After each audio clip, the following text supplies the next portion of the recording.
Hey everybody, Mike Kozak back, Sore Fitness Blog. We're going to take today to talk about a topic that I've never discussed before on the blog, and that is strength and conditioning for wrestlers. Now me myself, I was a basketball player. I never wrestled, but I've studied the sport. I understand the physical demands of it. Obviously, it is a grueling physical sport that blends strength, conditioning, power, flexibility, all of those things. So how do I make a program for a wrestler that comes to me? Well, ideally, my wrestlers come to me after their high school season, whether it's, April, March, May, somewhere in there, depending on their clinics and maybe their club schedule.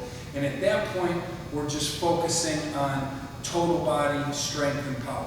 We're kind of building some lean mass that they probably lost during the season, starting to get better with our lifting technique, and then getting as brutally strong and powerful as we can, and also doing a little bit of speed and agility work, and always working on our core and always working on our flexibility and our mobility. So really, in the months of May all the way through August, my training for wrestlers is really not that much different than it is for my football, basketball players that we're really just trying to get strong and powerful.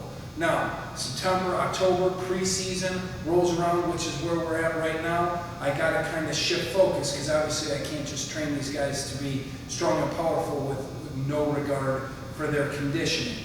So what do? I typically like to see my guys 3 to 4 days a week, and what we start to do is alternate our workouts. And you'll see some of my circuits in the videos that are going to be below in the blog. Typically our day one is going to be a lower body and upper body pulling circuit, high intensity conditioning type stuff. Now what I like to use for those things are implements such as the sled, such as medicine balls, such as these bags. I even have this thing right here. It's called the slosh pipe. It's half filled with water.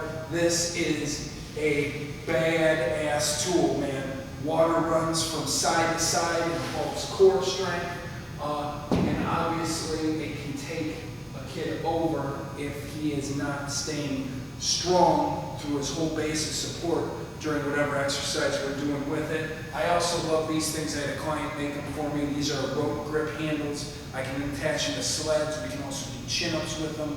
Grip is crucially important for wrestlers, so this is one tool I use for grip. So you'll see my circuits will involve something like some kind of jump paired with maybe a sled push and then a chin-up, and they go for anywhere from 6 to 10 minutes, as many rotations through as possible. Now if I see a kid that's so gassed that he's hardly standing up, then I'm going to give him a little bit of rest. But by this time, most of my guys are in pretty good shape, and they can go from exercise to exercise. Obviously, reps might suffer a little bit as they get to the end of the circuit, but like I said, wrestling is a brutal sport that involves conditioning, so these kids got to kind of suck it up and go from exercise to exercise until the time is up. Now, the one thing I don't like to do is take exercises such as hang cleans or back squats or deadlifts, or really any kind of exercise that vertically loads a kid on the spine or involves a tremendous amount of technique work, and ask them to do that in a conditioning setting.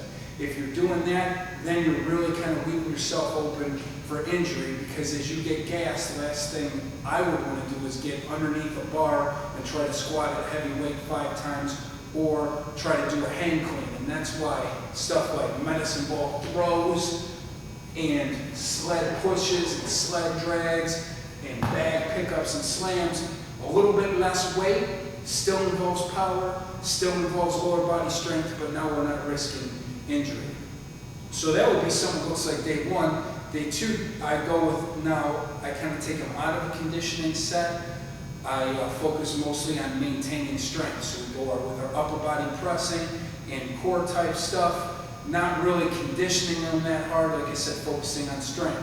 After a couple days off, we focus on lower body strength. That's where we get into our deadlifts and our squats and our Olympic lifts, where we're not in a conditioning set, we're still focusing on our strength and our power, just maybe picking up the tempo a little bit, but at the same point in time, we're not trying to throw a kid that's completely fatigued underneath the bar.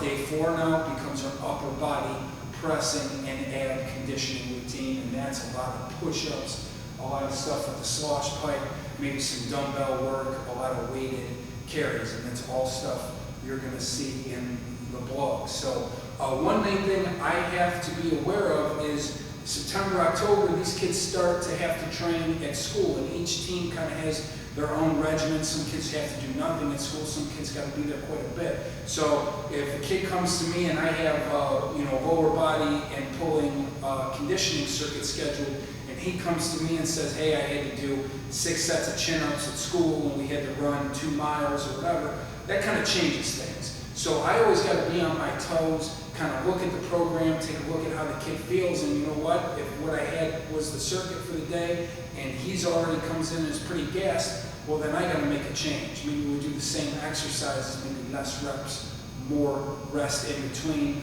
and take out the things that maybe he's already done at school. So, in the perfect world, kids do everything with me, I have full control, but like I said, that's in the perfect world. I always got to be on my toes and be able to give my clients the best program possible, to put them in the best position possible to be healthy on the mat once matches start. So that is my philosophy on strength and conditioning for wrestling in a nutshell. Hope you enjoy some of the video.